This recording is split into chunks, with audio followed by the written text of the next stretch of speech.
രാഹുലിൻ്റെ vote ചോരി യാത്രയും കേരളത്തിലെ രാഷ്ട്രീയ അന്തരീക്ഷവും. നമസ്കാരം, ഞാൻ എൻ.എ. മുഹമ്മദ് കുട്ടി. നിലപാടിൻ്റെ പുതിയ അധ്യായത്തിലേക്ക് സ്വാഗതം. ജനാധിപത്യത്തിൻ്റെ അടിസ്ഥാന ആധാരശിലയായ ഒരു പൗരന് ഒരു വോട്ട് എന്ന ജനാധിപത്യ തത്വം രാജ്യവ്യാപകമായി ലംഘിക്കപ്പെടുന്നു എന്നത് പകൽ പോലെ സത്യമാണ്. അതിനെതിരെയുള്ള പ്രതിരോധത്തിൽ ഇന്ത്യ മുന്നണിക്കുള്ളിലെ യോജിപ്പ് തികച്ചും അഭിനന്ദനാർഹമാണ്. ഈ പ്രക്ഷോഭത്തെ വളരെയേറെ പ്രതീക്ഷയോടെ കൂടിയാണ് ഫാസിസ്റ്റ് വിരുദ്ധ ജനത നോക്കിക്കാണുന്നത്. ആ മുന്നേറ്റം അതിശക്തമായി നടക്കുമ്പോൾ അതിൽ ഏറ്റവും കൂടുതൽ രാഷ്ട്രീയ പിന്തുണയും ധാർമ്മികതയും നൽകാൻ കഴിയുന്ന സംസ്ഥാനങ്ങളിൽ ഒന്നാണ് കേരളം. വിശിഷ്യ കേരളത്തിലെ പ്രദേശ് കോൺഗ്രസ് കമ്മിറ്റി. ആ കമ്മിറ്റി അതിൻ്റെ മുഴുവൻ ശക്തിയും ഊർജവും ഈ യാത്രയ്ക്ക് വേണ്ടി ചെലവഴിക്കേണ്ട സമയത്ത് ആശയക്കുഴപ്പങ്ങളും അന്തഛിദ്രങ്ങളിലും കോൺഗ്രസ് പെട്ടുപോകുന്നത് ജനാധിപത്യത്തിന് തന്നെ ഒരു ക്ഷീണമാണ്. ഭരണഘടനാ സ്ഥാപനങ്ങളെ ഉപയോഗിച്ചുകൊണ്ട് തന്നെ, അഥവാ കോടതികളെയും തെരഞ്ഞെടുപ്പ് കമ്മീഷനുകളെയും ഉപയോഗിച്ച് നിയമജനാധിപത്യ സംവിധാനങ്ങളെ തന്നെ തകർക്കുന്നത് വേദനാജനകമാണ്. ഭരണകൂട ഫാസിസം ജനങ്ങളുടെ മുന്നിൽ തുറന്നു കാണിക്കാനുള്ള അവസരം കോൺഗ്രസിലെ പുതിയ വിവാദങ്ങൾ സംജാതമായതോടെ കേരളത്തിന് മങ്ങലേൽപ്പിക്കുന്നുണ്ട്. നല്ല ശേഷിയും കാര്യക്ഷമതയുമുള്ള ഒരു സംസ്ഥാന കോൺഗ്രസ് ഘടകമാണ് കേരളത്തിലെ KPCC എന്നത് ഒരു വസ്തുതയാണ്.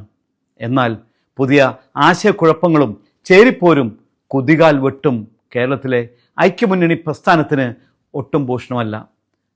അതുകൊണ്ടാണ് വിവേകമതികളായ കേരളത്തിലെ രാഷ്ട്രീയ നേതാക്കൾ, മുസ്ലിം ലീഗ് അടക്കമുള്ള നേതാക്കൾ ഇത്തരം കുൽസിത പ്രവർത്തനങ്ങൾ ബന്ധപ്പെട്ട കേന്ദ്രങ്ങൾ അവസാനിപ്പിക്കണമെന്ന് പല ആവർത്തി പറഞ്ഞിട്ടുള്ളതും ഇപ്പോൾ ആവർത്തിക്കുന്നതും.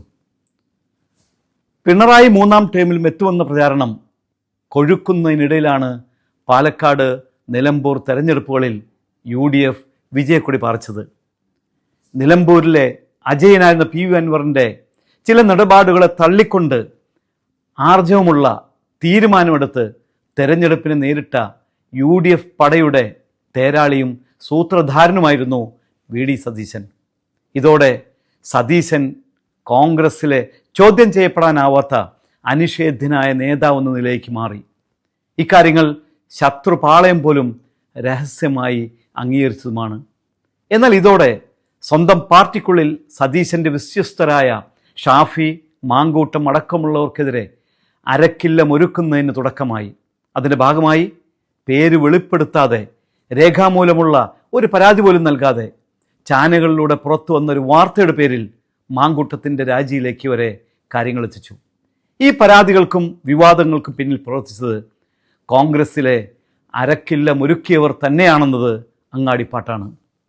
CPM-ലെ കത്ത് വിവാദവും, മക്കൾ പ്രശ്നവും, സിൻഡിക്കേറ്റും, ഗവർണറും, വയനാട് പുനരധിവാസവും, കൃഷി വകുപ്പിലെ ഫണ്ട് വക മാറ്റൽ വിവാദവും, മെഡിക്കൽ കോളേജ് തകർച്ചയും, ഡോക്ടർ ഹാരിസും, അധ്യാപകർ അടക്കമുള്ളവരുടെ ശമ്പള കുടിശ്ശികയും അടക്കമുള്ള കേരളത്തിൻ്റെ സമാധാന അന്തരീക്ഷം തകർക്കുന്ന നിരവധി പ്രശ്നങ്ങളിൽപ്പെട്ടുഴലുന്ന പിണറായി സർക്കാരിൻ്റെ കണ്ടകശനിക്കിടയിലാണ് എതിർ ശബ്ദം ഉയർത്തിയതിനെതിരെ പ്രതികരിക്കേണ്ട പ്രതിപക്ഷം ചില നേതാക്കളുടെ സ്വാർത്ഥ താല്പര്യങ്ങൾക്ക് മുന്നിൽ നാവിൻ്റെ ചലനമറ്റ് മൃതപ്രായരായി നിൽക്കുന്നത് അപമാനമാണെന്ന് പറയാതെ വയ്യ. കോൺഗ്രസ് അടക്കമുള്ള UDF കക്ഷികളുടെ നേതാക്കളെ ഇത്തരം വിഷയങ്ങളിൽ പല്ലും നഖവും ഉപയോഗിച്ച് ആക്രമിക്കേണ്ട CPM സ്വന്തം MLA ആയ മുകേഷിനെ സമാന വിഷയത്തിൽ FIR-ഉം പോലീസ് കേസും ഉണ്ടായിട്ട് പോലും പൊതുസമൂഹത്തിൽ നിന്ന് മാറ്റി നിർത്താനോ MLA സ്ഥാനം രാജിവെപ്പിക്കാനോ തയ്യാറായില്ല. ഇതോടെ മാങ്കൂട്ടത്തിനും കോൺഗ്രസ് നേതാക്കൾക്കുമെതിരെ ആരോപണം ഉന്നയിക്കാൻ മൗലികമായ അവകാശം നഷ്ടപ്പെട്ടു എന്നാണ് സത്യം. വരാൻ പോകുന്ന തെരഞ്ഞെടുപ്പുകളിൽ കോൺഗ്രസിനും UDF-നും മേൽക്കൈയുണ്ടാകുമെന്ന വിലയിരുത്തുകൾക്കിടയിലാണ് രാഹുൽ മാങ്കൂട്ടത്തിനെതിരായ നീക്കത്തിന് സ്വന്തം താവളത്തിൽ നിന്ന് തന്നെ പടപ്പുറപ്പാടുണ്ടായിരിക്കുന്നതെന്നത് UDF-ലെ മുസ്ലിം ലീഗ് അടക്കമുള്ള കക്ഷികളെ വലിയ തോതിൽ പ്രകോപിപ്പിച്ചിരിക്കുന്നത്. ഇത്തരം പ്രശ്നങ്ങൾ അടിയന്തരമായി പരിഹരിക്കണം. ജനാധിപത്യത്തിന് വേണ്ടിയുള്ള പോരാട്ടത്തിൽ ഒരുമയുടെ ശബ്ദം പുറത്തു വരണം. ഇതാണ് കേരളീയ ജനസമൂഹത്തിന് പ്രത്യാശയും പ്രതീക്ഷയും. കോൺഗ്രസിനകത്തെ ഈ നേതൃസ്ഥാന മോഹികളും കുബുദ്ധികളും കുപ്രചരണങ്ങളും ഉണ്ടാക്കി രാഷ്ട്രീയ മേഖലയിൽ അസ്വസ്ഥയുണ്ടാക്കുന്നതിനെ ഒരിക്കലും അംഗീകരിക്കാനാവില്ല. വളർന്നു വരുന്ന ഇന്ത്യൻ ജനാധിപത്യത്തെ ഒറ്റ മനസ്സായി സംരക്ഷിക്കുന്നതിന് രാഹുൽ ഗാന്ധി അടക്കമുള്ള ഇന്ത്യ മുന്നണി നേതാക്കളുടെ ആശയങ്ങൾക്കും തീരുമാനങ്ങൾക്കും ഒപ്പം നിൽക്കാൻ കേരളത്തിലെ കോൺഗ്രസിനാകണം.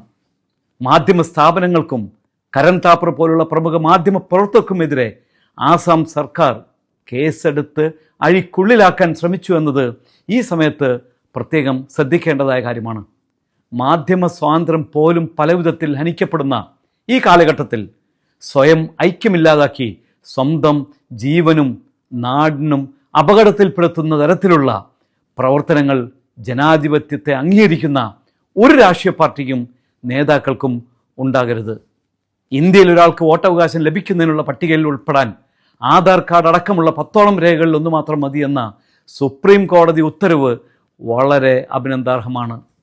കേരളത്തിലെ രാഷ്ട്രീയ നേതാക്കളുടെ സ്വാർത്ഥ താൽപ്പര്യങ്ങൾക്കപ്പുറം രാജ്യത്തിൻ്റെ നിലനിൽപ്പും പൊതുനന്മയും മുഖ്യ അജണ്ടയായി മാറാത്തിടത്തോളം കാലം എത്ര പ്രക്ഷോഭങ്ങളോ പ്രതിഷേധങ്ങളോ പൊതുമണ്ഡലത്തിൽ ഉയർത്തിയാൽ പോലും ഭരണഘടനാ ശില്പികൾ ഉയർത്തിപ്പിടിച്ച മൂല്യങ്ങൾ കാത്ത് സംരക്ഷിക്കാനാകില്ല. ഈ തിരിച്ചറിവാണ് കേരളത്തിലെ സ്വാർത്ഥമതികളായ നേതാക്കളിൽ നിന്നും ഇന്നാട്ടിലെ പൗരന്മാർ പ്രതീക്ഷിക്കുന്നത്.